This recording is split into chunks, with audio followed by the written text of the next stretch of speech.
ఒకడంటాడు కొండకి నడిచొస్తానంటాడు, ఒకడంటాడు స్వామి మీ హుండీలో 5 రూపాయలు వేస్తానంటాడు. ఇప్పుడు వీటిని మొక్కులు అంటారు.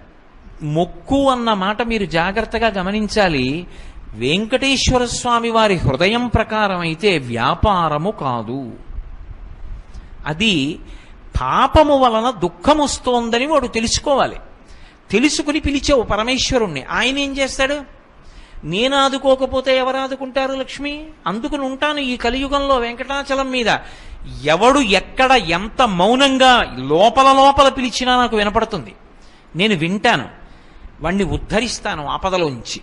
వాడు నా మొక్కు తీరుస్తాడు. ఆ డబ్బు పట్టుకొచ్చి నా హుండీలో వేస్తాడు. నేనేం చేస్తానో తెలుసా?